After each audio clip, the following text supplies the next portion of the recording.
वक्फ board क्या था, सबसे टिपिकल चीज क्या था, जो ट्रिब्यूनल फैसला सुनाएगा वो खुद ही ट्रिब्यूनल क्या है, वन साइडेड है। इतना पुराना नहीं होना चाहिए भाई। क्या पता कि हम जिस कोचिंग में यहाँ खड़ा है हो सकता है कि जिन्ना का हो, तो हमको क्या मतलब। इसमें संशोधन की बात होने लगी तो अब इसमें एक पक्ष का क्या है, विरोध करना है, सारे आपत्तियों को खारिज कर दिया गया। इसमें क्या होगा कि पावर,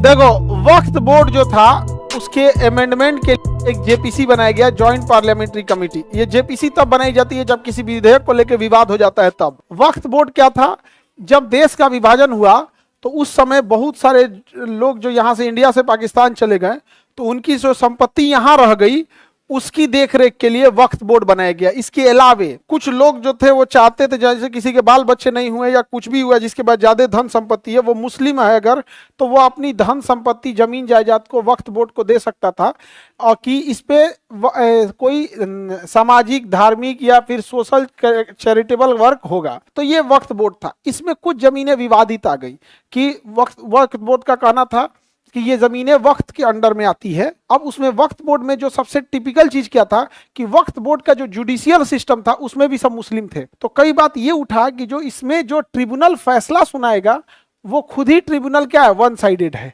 तो इसमें संशोधन की बात होने लगी तो अब इसमें एक पक्ष का क्या है, विरोध करना है। हालांकि वक्फ बोर्ड के पास जितनी जमीनें थी, वक्फ बोर्ड ने मुसलमानों के कल्याण के लिए अगर वक्फ बोर्ड की जमीन का यूज किया होता तो आज मुसलमान बहुत आगे गए होते।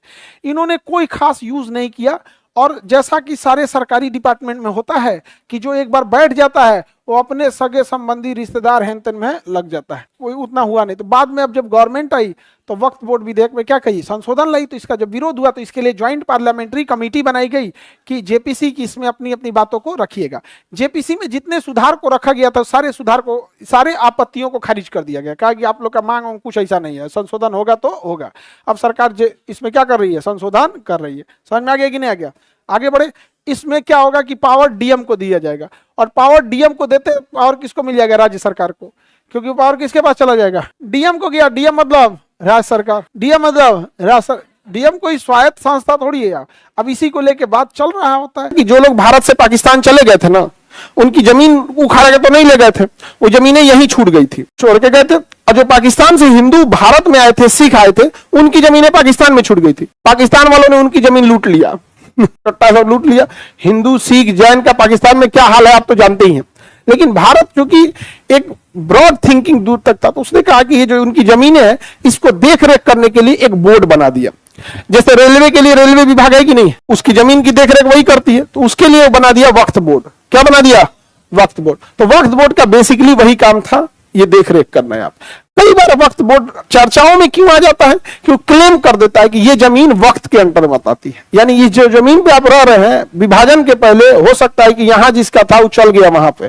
तो इतना पुराना नहीं होना चाहिए। एक तो कोर्ट, देखो जमीन के मामले में एक हमको सबसे खराब क्या लगता है, एक फिक्स टाइम होना चाहिए। हाँ 20 साल तक आप अगर कोई इस पे नहीं है दावेदार तो फिर हिसाब किताब खत्म। भाई क्या पता कि हम जिस कोचिंग में यहाँ खड़ा है आजादी से पहले कौन था यहाँ पे, हो सकता है कि जिन्ना का हो, तो हमको क्या मतलब है उससे। जिन्ना चल गया ये चल गया हो। अब भाई आप कितना पीछे जा सकते, खूब से खूब इस जमीन को इससे पहले कौन था आप वही जान कर सकते। तो वो क्लेम, तो वक्त जो चर्चा में आई है वो क्लेम की वजह से आई है। कई जगह क्लेम कर देती नहीं ये ऐसा था यहाँ पे। बाकी वक्त का पावर अलग है, उसका कोर्टे अलग है, उसका कोर्ट क्या है, अलग है। लेकिन वो सुप्रीम कोर्ट हाई कोर्ट से ऊपर नहीं है। वक्त के फैसले के खिलाफ कहां जा सकते हैं, हाई कोर्ट सुप्रीम कोर्ट जा सकते हैं।